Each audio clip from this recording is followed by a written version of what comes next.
Hey, what's up guys, Will here for GSM Arena. This year, Samsung has gone above and beyond their normal flagship Plus model, releasing the Galaxy S20 Ultra 5G.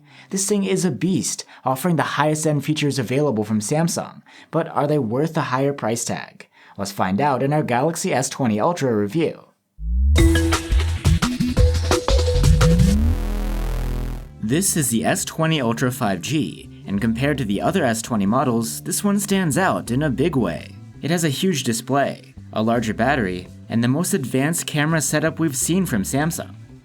The phone is made of glass with a metal frame. Just a note that this is the 5G version, which has support for the potentially much faster 5G network speeds. There's apparently also an LTE-only version too. Looks-wise, it isn't very exciting. The cosmic gray finish doesn't do much to catch the eye, in contrast to the dazzling ones we saw from Samsung last year. The defining design element is the camera setup on the back, which is tall and takes up a lot of real estate. It's of course practical, but won't win any beauty contests. As a Samsung flagship, we'd be surprised if there wasn't any water resistance on this phone, and sure enough, you get full IP68 protection here. On the front is a giant 6.9-inch AMOLED display with a high QHD resolution, and up at the top is a punch hole cut out for the 40-megapixel quad-Bayer selfie camera. The screen is curved on the sides, but it's more subtle than on previous Samsung flagships, and should make accidental screen activations less of a problem. All of the S20s come with a new headline feature, and that's a 120Hz screen refresh rate. This means moving elements on the screen will look much smoother. But there's a caveat. You can only use the high refresh rate here if you turn the resolution down to 1080p, so you have to make a choice between a sharper experience or a smoother one. We generally preferred the smoother one. Even though the sharpness suffers a little, it's hard to notice the difference, and content still looks awesome. Colors are bland, but quite accurate, and you can make them punchier in settings. And there is support for HDR10+ too if you're looking for that kind of content. On top of that, this display is one of the brightest we've ever tested, at up to almost 900 nits in auto mode and bright conditions. Otherwise, a manual slider by itself will get you up to 400. Under the display sits the phone's ultrasonic fingerprint reader. It works fine, though compared to the lightning-fast setups we've seen from some competitors, it is a bit slow. The S20 Ultra has a pair of stereo speakers for your audio, with the earpiece acting as the second speaker. These sound great. They're really loud and well balanced too.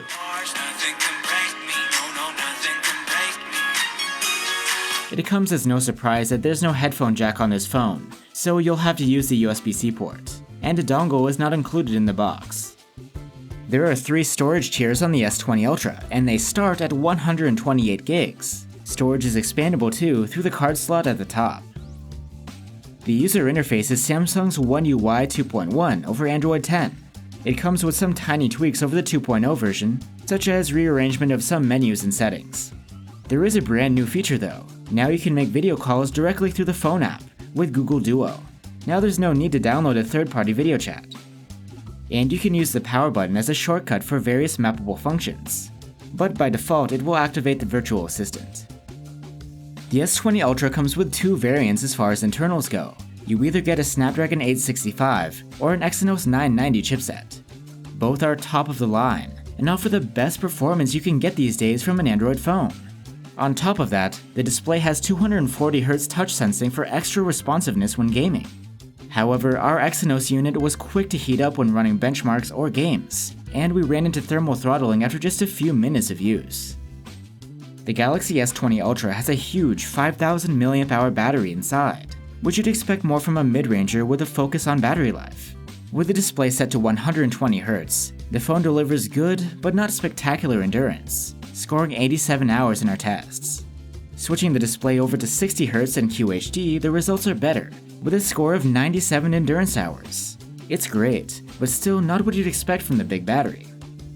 Although the S20 Ultra supports 45-watt charging, you'll only get a 25-watt one in the box. It still gives you a speedy charge though. We were able to get from 0 to 64% in half an hour. And you have wireless charging here, as well as wireless power share, which you can use to top up other compatible devices. Now on to what is arguably the star of the show, the Galaxy S20 Ultra's quad camera setup. There's a whopping 108 megapixel main camera, a 48 megapixel periscope telephoto cam, a 12 megapixel ultra-wide, and a TOF depth sensor. I'm going to do a quick summary of the camera's performance here, but we have another video where I go more in depth, if you're interested. Even though the 108 megapixel main cam is the headline feature, in stills we didn't find a ton of improvement quality-wise over last year's Note 10.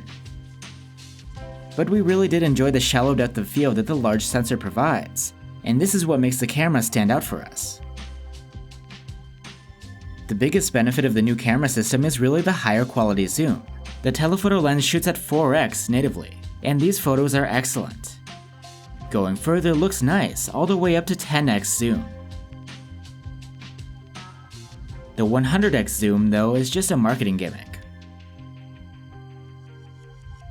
We were actually pleasantly surprised by the ultra-wide cam's nighttime shots, which are clearly better than the Note 10's. As far as video goes, 4K footage taken during the day looks great, as expected. But nighttime footage looks surprisingly awesome. It really benefits from the size of the 108 megapixel sensor. The major new feature as far as video recording goes is the ability to record in 8K at 24 FPS. It looks good, though it's hard to appreciate the benefits unless you have an 8K monitor, so we'd rather stick with 4K for now. So there you have it guys, the Galaxy S20 Ultra brings the high-end features you love to see in a flagship phone. A huge high refresh rate AMOLED screen, a versatile set of cameras, the latest chipset, fast charging, waterproofing, and stereo speakers. But for over 1,300 euros, is the S20 Ultra worth getting over a less expensive flagship? I'm not so sure. The cameras don't quite live up to the hype. The zoom is the major benefit here, but it's only good at up to 10x. Otherwise, the chipset is an upgrade, but is prone to throttling. There's a large battery, but it doesn't offer you better battery life. And the screen is cutting edge, but it can be run in both QHD and the high refresh rate at the same time. All of these features just don't live up to their full potential. I understand that brand new tech comes with limitations, but this is just too much of a price to ask for a device that's not substantially better than what we've seen before. So you'd probably be better off with another phone, unless you're really after the best that money can buy. Thanks for watching guys, and see you on the next one.